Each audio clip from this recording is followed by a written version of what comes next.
Bleu, blanc, noir. Le rugby aux couleurs de France Bleu et du CAB. Bleu, blanc, noir.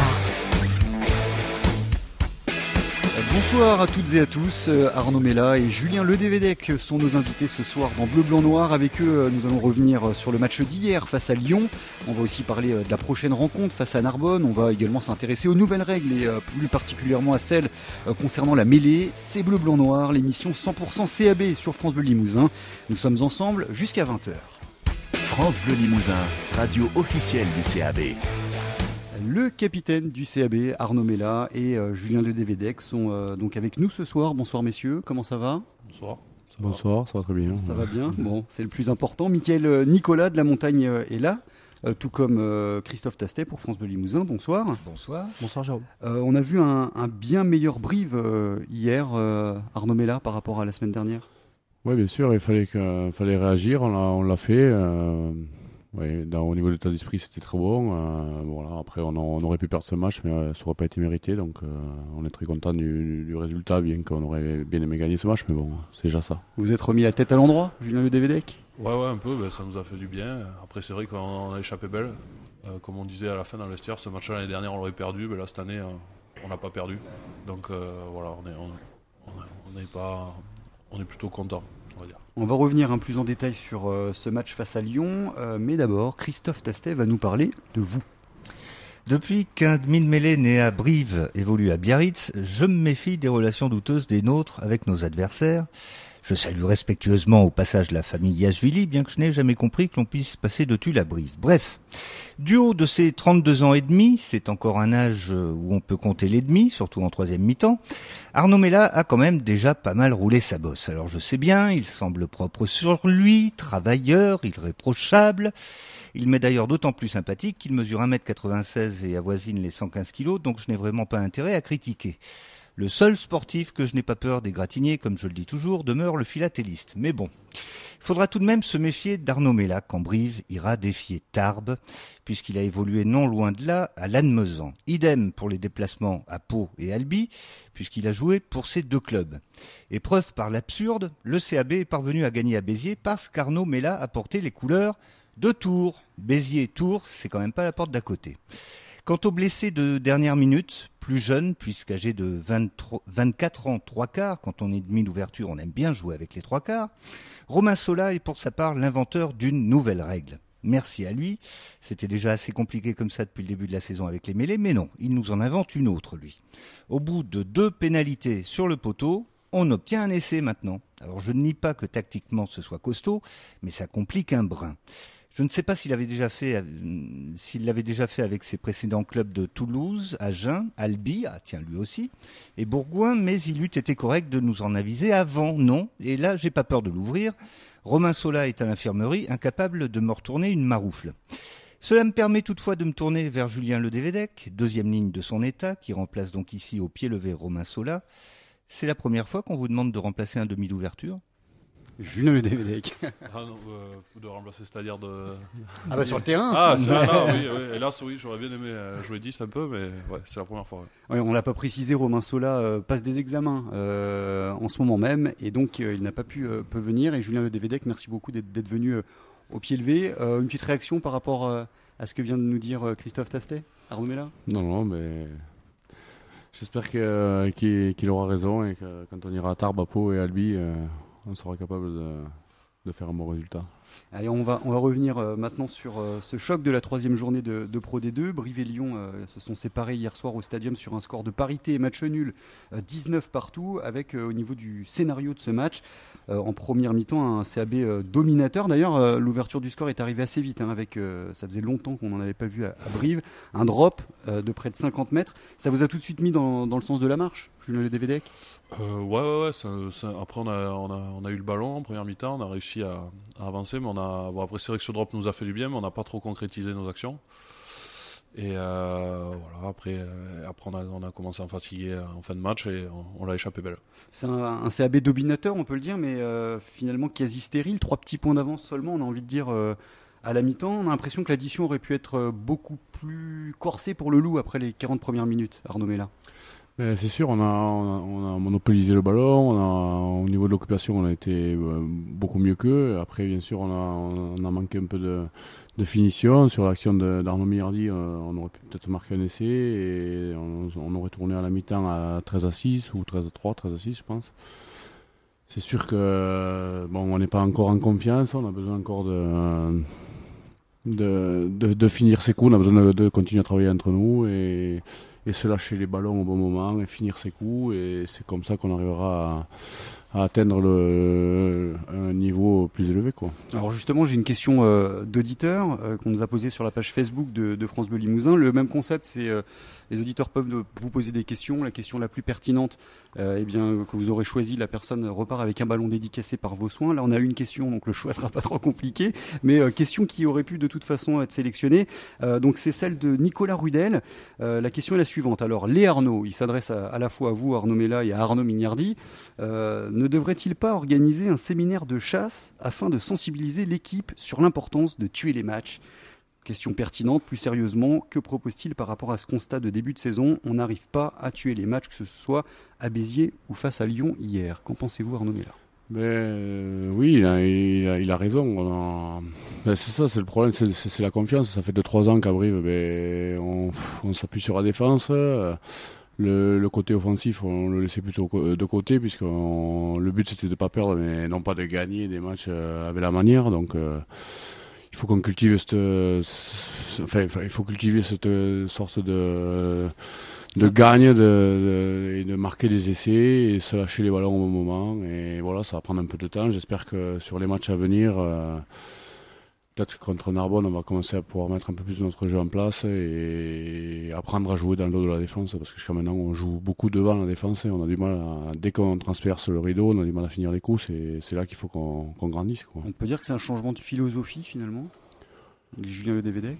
Ouais, mais c'est un peu un changement. L'année dernière, on s'était beaucoup basé sur la défense et essayer d'avoir une bonne conquête et être sérieux en défense. Bon, on a vu que ça nous a pas trop réussi, vu qu'on n'a pas eu les résultats qu'on attendait.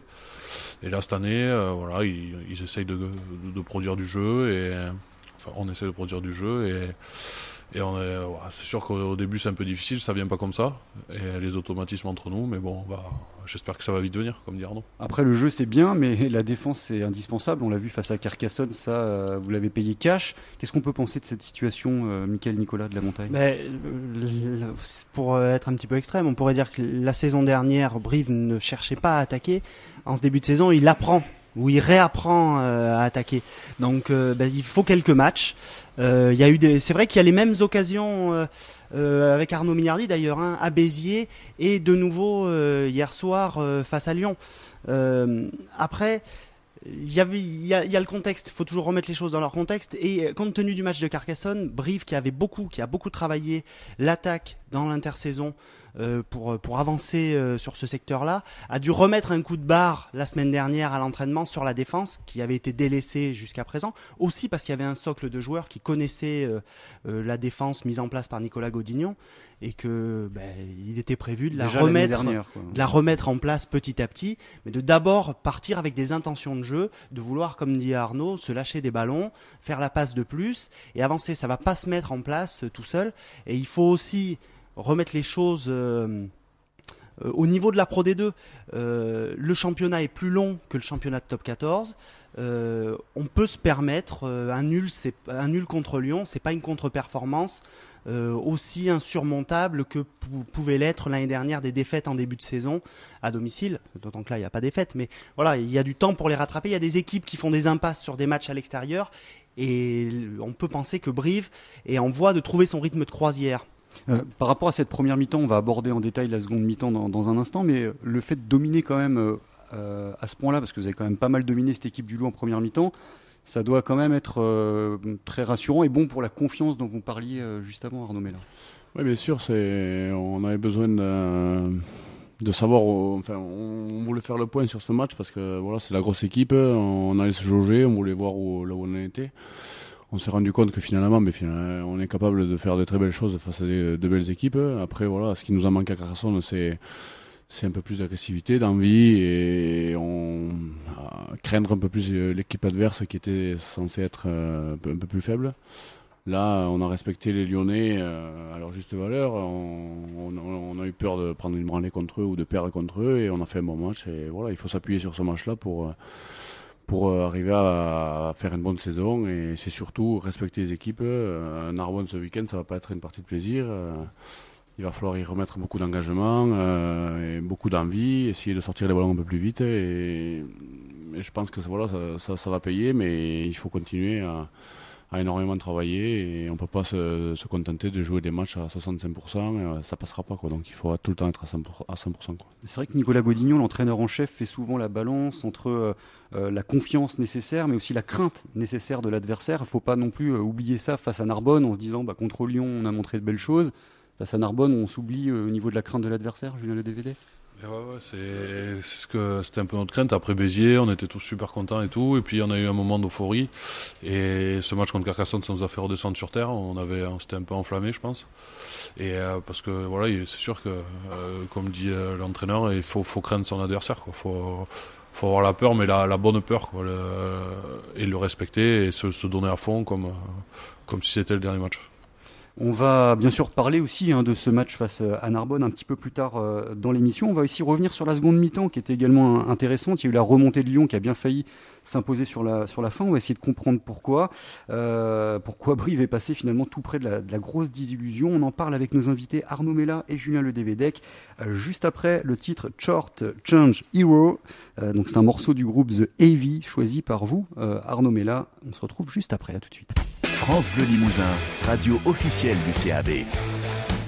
C'est Bleu, Blanc, Noir sur France Bleu Limousin depuis l'hôtel Le Collonge à Brive. Nous sommes avec Arnaud Mella et Julien Ledevede et on va maintenant décortiquer la deuxième mi-temps du match d'hier entre Brive et Lyon. Alors début de seconde mi-temps, Lyon joue en infériorité numérique pour rappeler le contexte, suite à un carton jaune en fin de première période. Et Brive en profite pour enfoncer le clou sur, on peut le dire, un coup du sort, Mickaël Nicolas. Oui, Brive est toujours dominateur en mêlée en ce début de deuxième mi-temps, obtient une pénalité.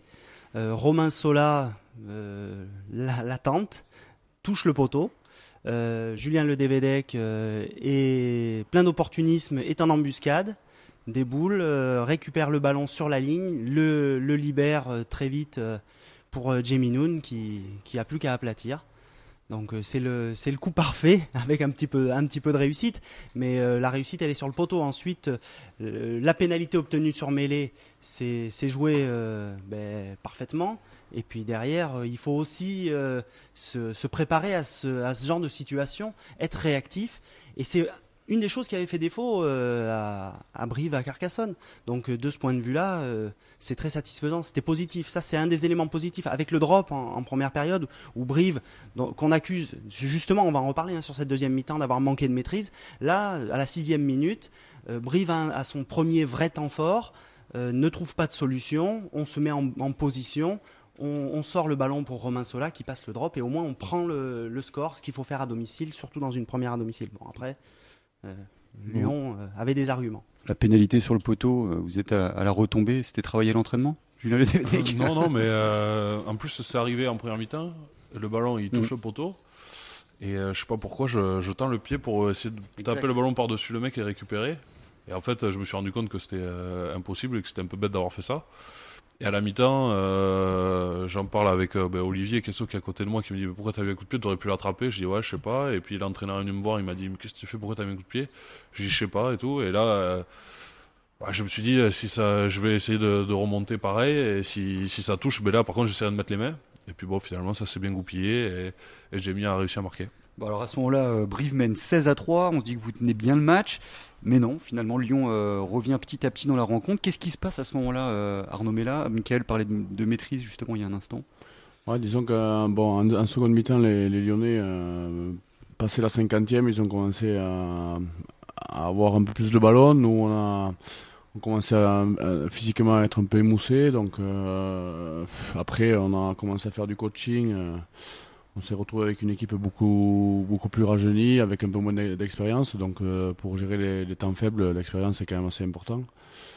Voilà, après ils ont un banc de remplaçants aussi, ils ont fait rentrer des joueurs le demi-mêlée qui a fait une bonne entrée, ils avaient des joueurs d'expérience, donc sur la fin on a manqué un peu de maturité, mais bon, moi je suis tout à fait pour de faire jouer des jeunes, donc je suis pas...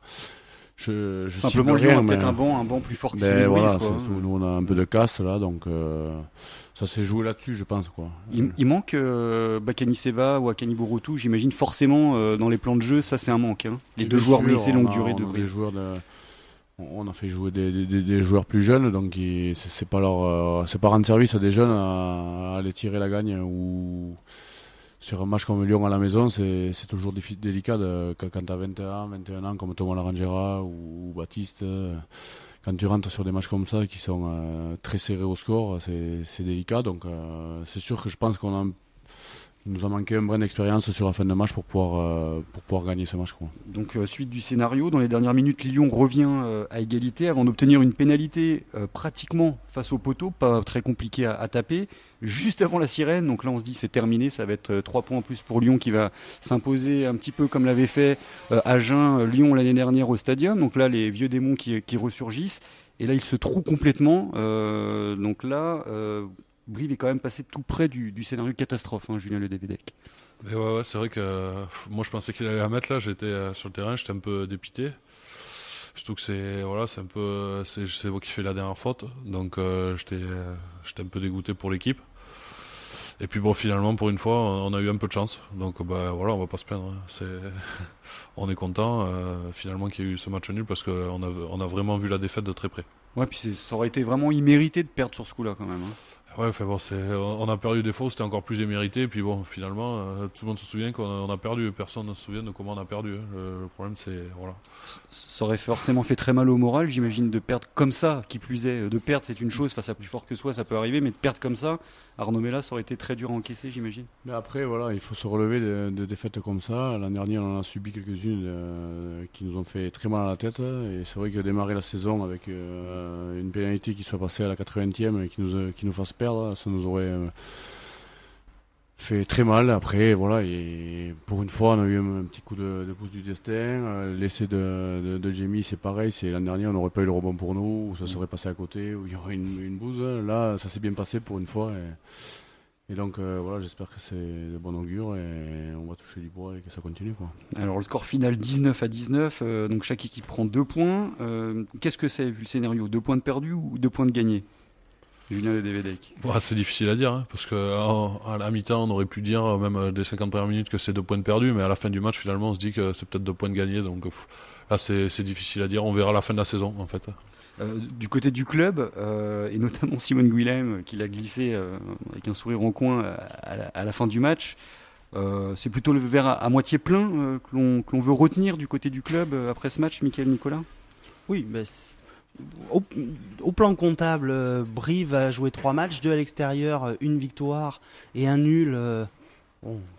Ça aurait très bien pu finir sur un nul à Béziers et sur une victoire hier soir.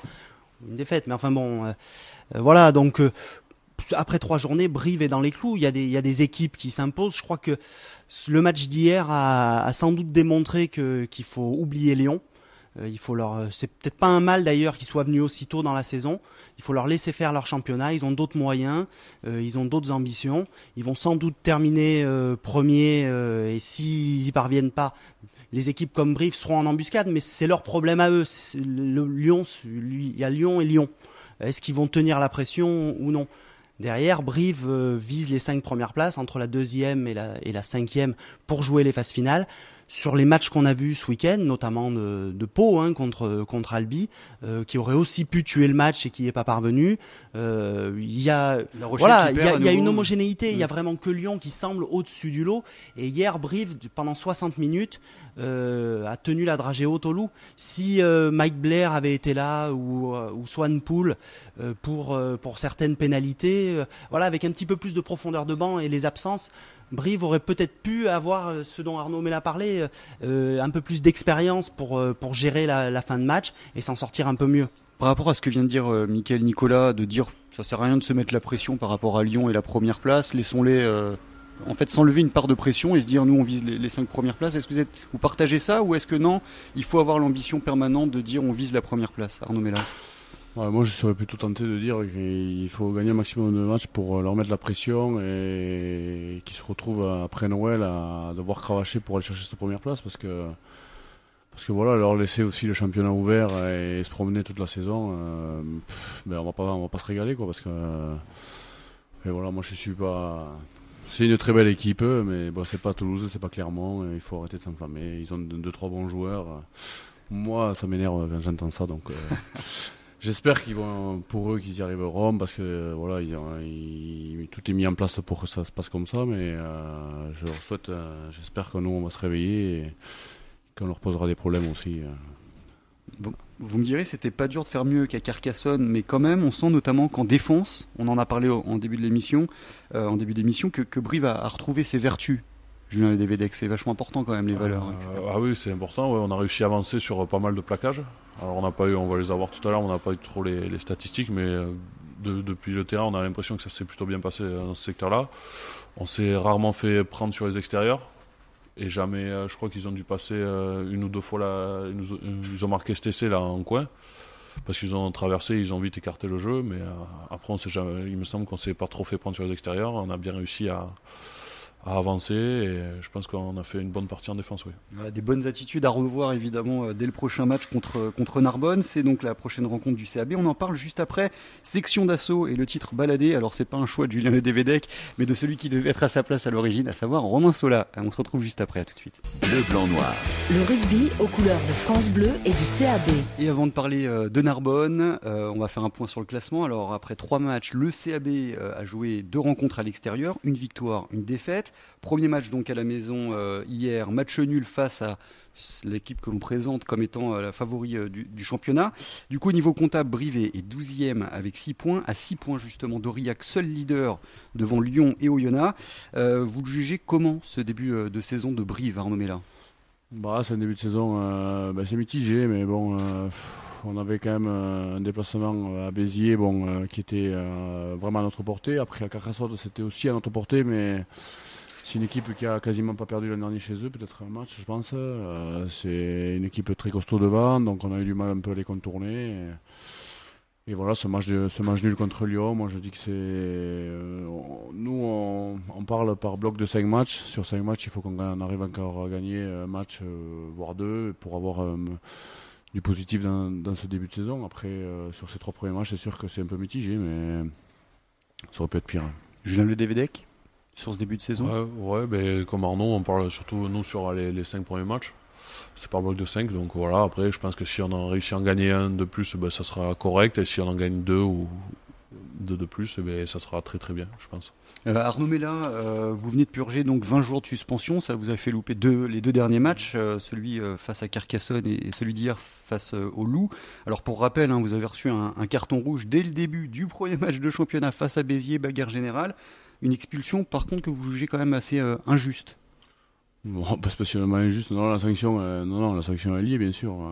Après, ce que je trouvais pas injuste, mais injustifié, c'est le rapport de l'arbitre j'ai eu un rapport de brutalité alors que c'était plutôt nervosité. Et nervosité, c'est 10 jours, brutalité, c'est 20 jours. Donc voilà, quoi. C'est ça que je conteste. Après, qu'il y ait un carton rouge alors qu'il y a une bagarre générale, le premier match télévisé, je comprends que l'arbitre veuille faire respecter sa loi, donc non, ça je ne conteste pas. Après, c'est les 20 jours qui me faisaient un peu râler, après parce que c'était Lyon aussi que je voulais jouer, et voilà, ça c'est fait, c'est purgé, maintenant on va se tenir à carreau. Ouais.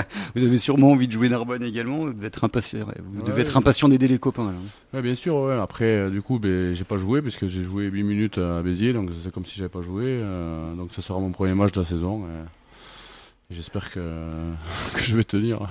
Alors, on rappelle, Romain Sola n'est pas là, il devait être notre invité. En fait, il était impliqué dans le choc en fin de match. Il y a un Lyonnais qui est sorti sur civière. J'aimerais qu'on parle un petit peu des commotions cérébrales. Il y a beaucoup de choses qui sont en train d'évoluer à ce niveau-là. Il y a un protocole qui est acté pour le top 14. Laisser sortir les joueurs temporairement, comme on le fait pour les saignements, afin de vérifier l'intégrité physique du joueur en lui posant des questions, en lui faisant faire des tests d'équilibre. Ça devrait suivre, je pense, pour la Pro D2. Qu'est-ce que vous en pensez de cette possibilité de vérifier la santé et l'intégrité physique d'un joueur après un gros choc, Julien Ledévédec?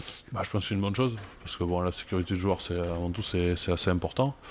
Après, il y a des nouvelles choses aussi qui nous ont fait faire. En début de saison, maintenant, je pense que tous les joueurs, donc c'est en Pro D2 aussi, vu qu'on l'a fait, on a des tests neurologiques. Et comme ça, si on a des petits problèmes, des KO à répétition, etc., ils nous refont faire les mêmes tests pour voir la différence de résultats, voir si on a vraiment eu des séquelles ou pas. C'est important de mettre sur pied un protocole, Arnaud Mella, à ce niveau-là? Oui, c'est important parce qu'il y a beaucoup de joueurs qui cumulent les KO, surtout les troisième lignes gratteurs ou les centres qui s'engagent beaucoup. C'est des joueurs qui sont quand même exposés au KO. C'est vrai que souvent on est KO, un peu de flotte, ça repart et il faut quand même faire attention et ça parce que ça peut être très dangereux. L'an dernier ou il y a 2 ans, il y avait des KO partout. Il y a pas un mec qui était sanctionné, qui était pris en compte le week-end après il rejouait alors qu'il y a un protocole de 3 semaines derrière pour récupérer, donc à partir de maintenant ça sera différent. Non, moi je trouve que c'est bien parce que il faut quand même faire attention. Je sais pas si vous avez vu l'équipe MAG d'il y a 2 semaines ou 3 semaines sur une série noire aux États-Unis. Ça parlait pas que des commotions cérébrales, mais ça parlait beaucoup de ça avec des issues malheureuses après la carrière pour les joueurs. C'est quelque chose, cet aspect-là, vous en avez conscience, vous, alors que vous êtes encore joueur professionnel, même pour l'après, de se dire il faut faire attention, etc. Oui, on y pense, bien sûr, on y pense, mais bon, après ça arrive, c'est comme tout, c'est comme pour les genoux, comme pour le dos, pour le reste, on sait très bien que on joue au rugby, qu'on aura sans doute des petits problèmes après. Pour l'instant, on profite que ça va pas trop mal pour en profiter, puis on verra bien après sur le tard. En tout cas, je tenais à souligner, ce protocole par rapport aux commotions cérébrales, c'est quand même une bonne chose que ce soit mis en place pour les joueurs professionnels, même du côté des amateurs. Je ne sais pas ce qui se fait, mais il faudrait certainement également se soucier d'eux, puisque ils sont également sur les terrains et ils pourraient également être victimes de commotions cérébrales. Un mot maintenant sur les nouvelles règles, notamment en mêlée. Alors, quels sont ces changements, Michael Nicolas? On peut faire un petit point là-dessus. Donc on a changé les commandements en fait de la mêlée. On était sur 4 commandements la saison dernière. Cette saison sur 3 commandements. Le but, c'est d'éviter les anticipations, puisque les joueurs, mais ça Arnaud ou Julien pourront l'expliquer mieux, mais en tout cas les joueurs du 5 de devant, pendant les commandements sont en attente, et donc ils peuvent pas forcément tenir. Ils ont tendance du coup à anticiper un petit peu l'entrée en mêlée. Ça produit des fautes à répétition, des mêlées qui s'écroulent, sans compter que les joueurs de la première ligne peuvent essayer d'entrer un petit peu en travers ou de truquer, de tricher. Et que le spectacle télévisuel, c'est un petit peu ça le problème, et plus trop au rendez-vous. On estime qu'il n'y a plus assez de temps de jeu effectif, et la mêlée aujourd'hui c'est un petit peu le malade du rugby, puisque on en vient à dire qu'il faudrait un match comme Clermont-Perpignan l'autre jour avec des mêlées simulées pour voir du spectacle. Donc c'est je pense un petit peu extrême. Pour le moment, en tout cas, les arbitres sont très sévères en ce début de saison. Ils ont adopté une posture de dire on siffle tout et on laisse rien passer. Vous pensez quoi de cette situation, Arnaud Mella? C'est compliqué parce que qu'il y en ait 4 ou qu'il y en ait 3, ça change rien, temps de jeu, des commandements. Moi, ce qu'il faut dire, c'est qu'un pilier, s'il peut toucher 30 ballons dans un match, s'il recule en mêlée, le week-end après, il jouera pas. Donc le but d'un pilier, c'est de pas reculer. Donc qu'est-ce qu'on fait? On triche, on se met en travers, on se lit pas, on met la main au sol. Et il faut faire quelque chose contre ça, ou ça fait partie du rugby d'essayer d'un petit peu contourner la loi du jeu? Ça a toujours été comme ça, plus ou moins. En fait, ça fait 10 ans que c'est comme ça, on s'en était pas posé la question. Maintenant, les médias se sont mis dessus, donc dès qu'il y a une mêlée au sol, on oublie surtout pas de le préciser. Ça fait partie du rugby. C'est sûr, après, des fois, il y a des matchs abusés parce que c'est 5 mêlées d'affilée au sol, donc là, l'arbitre, il devrait pas donner une chance. Première mêlée au sol, il prévient, seconde mêlée, pénalité, puis on commence par des pénalités. Ça va obliger les piliers à rester debout, parce que s'ils veulent pas passer au sol, ils passent pas au sol, ils passent au sol pour ne pas reculer. Donc voilà, moi je pense qu'il faut que les arbitres soient beaucoup plus clairs et plus sévères, mais que ce soit dans les deux cas, dans les deux équipes, qu'il n'y ait pas de... Voilà, ils préviennent une fois si ça va pas. Moi je parle de la mêlée passée au sol, après les mêlées, tout le reste de mêlée, c'est pas très grave. les piliers qui se mettent en travers, c'est pas parce que le pilier est en travers que tu vas passer au sol. Et sur le côté, on va tout siffler. Il y a une posture véritablement de dire on joue la carte de la sévérité. Il faut quand même toujours un petit peu de pédagogie, surtout quand il y a du changement. Mais c'est sûr, mais après, là ils sont pointilleux sur l'histoire d'anticiper, mais c'est très dur de retenir 2 packs qui sont très lourds, de les retenir, de les amener, parce que c'est l'arbitre qui décide derrière, ça pousse, il y a l'entrée. plusieurs centaines de kilos qui poussent. Donc il faudrait mieux justement, s'il voit que ça déclenche un peu les deux ensemble, de le lâcher l'entrée pour que ça se passe bien, plutôt que vous vouloir dire c'est moi le chef, c'est moi qui le gère. Alors là il attend qu'il y en ait un qui bouge, ça rentre, bras cassé. Ils sont rentrés dans un jeu un peu de vouloir un peu tout gérer, et moi je pense qu'ils devraient un peu plus être cool là-dessus. Après sur les mêlées qui passent au sol, première mêlée on prévient, seconde mêlée pénalité, il râle le premier qui tombe, le coup d'après adverse, et parce que les piliers s'ils prennent 5 pénalités d'affilée sur mêlée au sol, ils passeront plus au sol. Ça va les calmer. C'était intéressant. Merci beaucoup Arnaud Mella de nous avoir donné votre point de vue là-dessus. Dans un instant, on va passer au carton blanc, carton noir, les coups de cœur, les coups de gueule. Et on va faire un point sur l'infirmerie aussi. Mais d'abord, on écoute le titre Skinny Love, c'est Birdie et c'est un morceau choisi par vous. Arnaud Mella, on se retrouve juste après. France Bleu Limousin, radio officielle du CAB.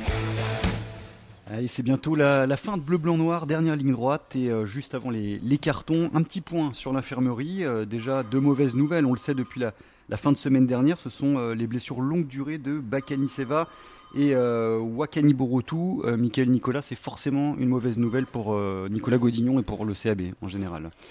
Ça c'est le moins qu'on puisse dire. Concernant le 3e ligne, Domenico Wakani Borotou, il faut attendre des examens complémentaires qui doivent passer en milieu de semaine. Mais bon, là aussi, on se fait assez peu d'illusions sur l'issue. C'est également un problème de genou. Bakani Seva, c'est 6 à 8 mois déjà. Oui. On peut penser que pour les deux, la saison est terminée ou quasiment terminée, si ce n'est qu'ils reviennent pour les phases finales. Donc le club, je crois, recherche d'ores et déjà un joker médical, mais pas 2. C'est ça. Donc on verra ce qu'il en est. Exactement. Après il y a d'autres petits pépins, donc on n'en sait pas plus pour le moment, mais donc concernant Mike Blair qui était touché à l'épaule, qui s'est fait mal à l'épaule la semaine dernière à l'entraînement, on ignore encore s'il va pouvoir revenir dans le groupe. Ryan Swanepoel qui lui souffrait d'un lumbago, a priori ça devrait aller mieux et donc il devrait pouvoir postuler pour l'avenue de Narbonne. Ryan Swanepoel qui avait été vraiment très très fort face à Béziers lors du premier match. Et l'infirmerie qui est déjà pleine alors que c'est le tout début de saison, ça fait partie du rugby vous me direz, mais quand même c'est un petit peu embêtant Arnaud Mella. Bien sûr, c'est embêtant parce qu'on n'a pas non plus un groupe de 40 joueurs, donc on en paye vite les conséquences. On a Petrussoman aussi qui est blessé, enfin il sait pas trop où il en est encore, donc il va reprendre bientôt, mais bon c'est encore une 3e ligne qui est absent, donc voilà. Après on a des jeunes, on va prendre le temps et je sais pas, peut-être que le club cherche un joker. Et c'est sûr que les blessures, l'année dernière on avait été un peu épargné, cette année on commence mal quoi.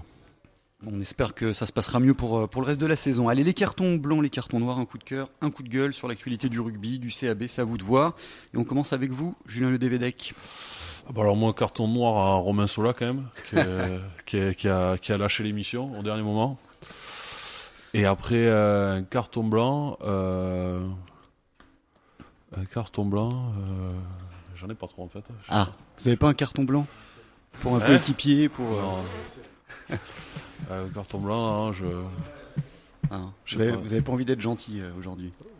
Si, j'avais pas prévu vu que Romain Sola m'a lâché au dernier moment. D'habitude, je prépare les émissions. Le drop de Romain Sola, par exemple. Voilà, le drop de Romain Sola. Mais par exemple, voilà, ça c'est une bonne idée. J'aurais été votre source d'inspiration, c'est magnifique. Arnaud Mella, un carton blanc, un carton noir.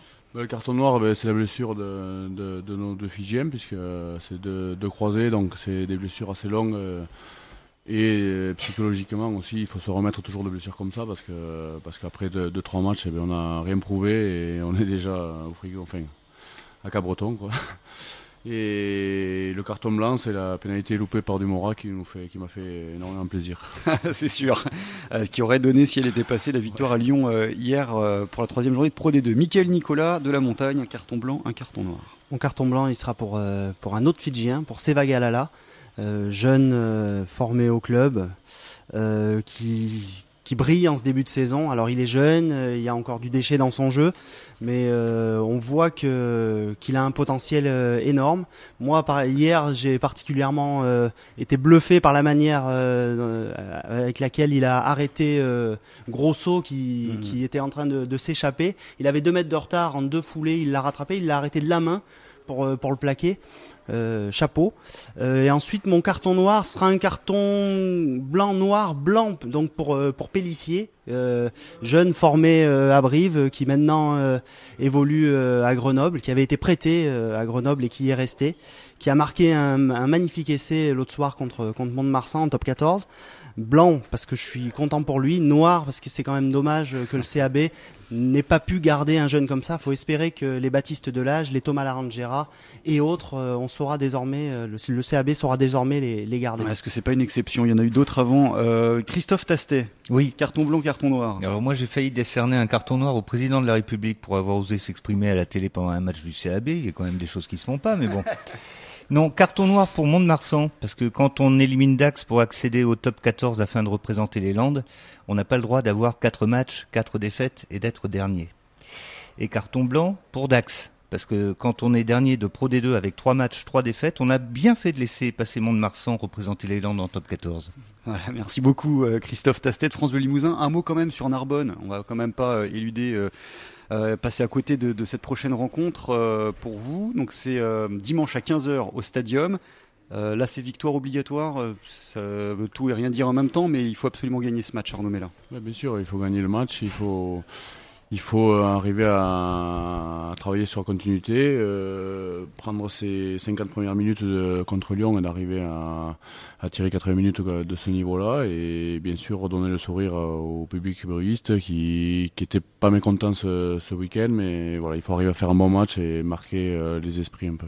Et vous aviez cette crainte face à Lyon, ça peut aider, il ne faut pas retomber dans les mêmes travers et prendre avec légèreté, on va dire, cette équipe de Narbonne. Non, bien sûr, non, il faut respecter les Narbonnais, ils ont des joueurs d'expérience, ils ont un investisseur australien qui fait venir des gars de là-bas, donc c'est des joueurs qui savent jouer au rugby et voilà, nous de faire la part des choses et de s'envoyer et ça devrait le faire. Ok, merci beaucoup à vous deux, Julien Ledevedec et Arnaud Mella d'être venus nous voir dans Bleu Blanc Noir. Merci à Mickaël Nicolas de la Montagne, Christophe Tastet de France Bleu Limousin. Le prochain match c'est donc dimanche 15h au Stadium face à Narbonne, à suivre en intégralité pour ceux qui ne peuvent pas aller au stade sur France Bleu Limousin. On se retrouve la semaine prochaine, même lieu, même heure et en attendant on va se quitter en musique avec R. Kelly et son titre Fiesta sur France Bleu Limousin. La soirée continue, restez sur France Bleu.